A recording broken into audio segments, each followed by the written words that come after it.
Super Castlevania IV is the fourth installment in the popular Castlevania series of games, debuting on the Super Nintendo back in 1991.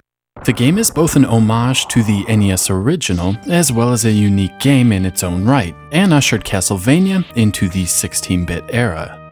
The first major change to the formula are the greatly expanded controls. While Simon Belmont has a familiar-looking walk, jump, and whipping action, the feel here is totally different.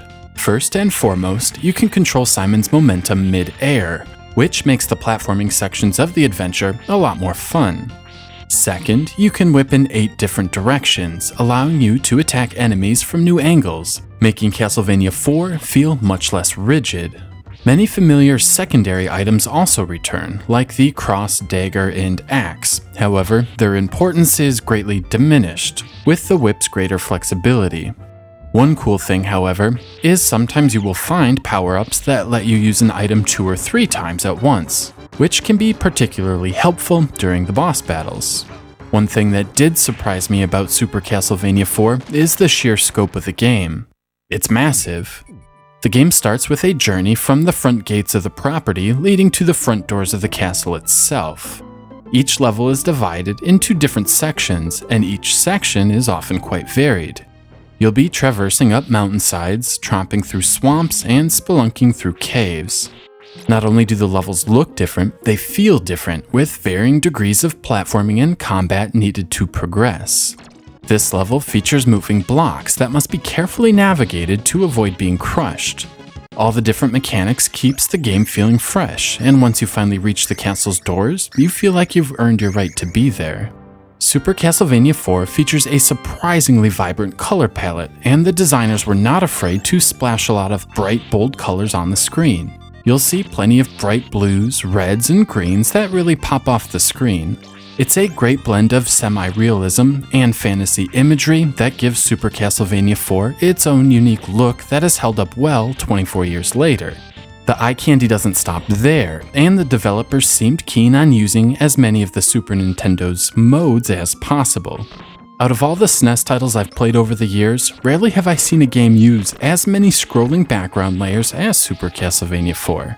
They are extremely well done, with the background layers featuring smaller features and darker colors that really make them feel as though they are deep in the background.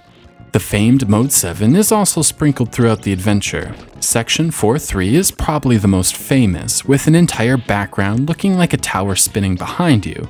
But there are other uses as well, such as this boss, which scales larger and smaller, and these swinging chandeliers that you must jump on.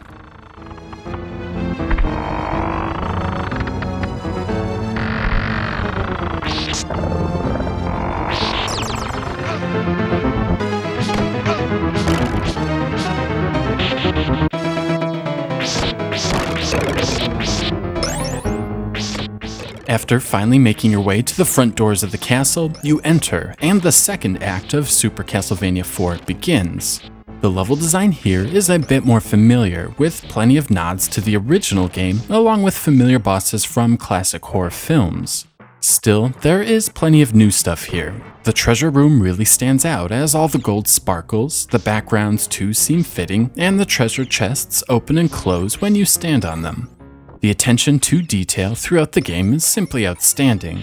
The difficulty also rises slightly in the castle levels, with trickier jumps, enemies that require multiple hits, and just more claustrophobic design in general. Now, I didn't find Super Castlevania IV all that difficult, but that's not to say the game isn't challenging, because it is. It's just not brutally unfair. I received my share of game over screens, but it never felt cheap. With a little practice, patience, and some skill, nothing in this game is over the top, and every challenge is within reach. This balance is what I appreciate most about Super Castlevania IV. This is a really easy game to sit and play for a couple hours. It's challenging enough to keep your attention, but not difficult to the point you get frustrated and want to turn it off. About the only thing that doesn't stand out for me is the music. They went for a more subdued, atmospheric soundtrack here, rather than something more upbeat and melodic. The quality is all rather good, and some of the tracks really do stand out for fitting the time period and the mood. Unfortunately, a few don't quite fit, with some odd jazz sounds that don't seem appropriate for an action horror game. As a whole, Super Castlevania IV does a great job of feeling like a grand adventure. The enemy and boss design feel like they are straight from a classic monster movie, and there is an epicness here that is hard to put into words. Other than the nerfed items and sometimes mediocre music, there are few things to complain about. Occasionally, the level design frustrated me, as you can't land on stairs if you aren't pressing up. This caused some surprise deaths, and you drop straight through stairs, which is actually inconsistent, as you can drop straight down this level without penalty, and that's really about it. The level of polish here is simply amazing, especially for a game released so early into the 16-bit generation. I'm amazed at how well they took advantage of the graphical tricks offered by the hardware, and absolutely love the art direction of the entire game. Most importantly, Super Castlevania IV is a blast to play. The controls are exceptionally smooth, the whipping is satisfying, the varied environments are fun to play through, and the balanced gameplay make for a terrific experience.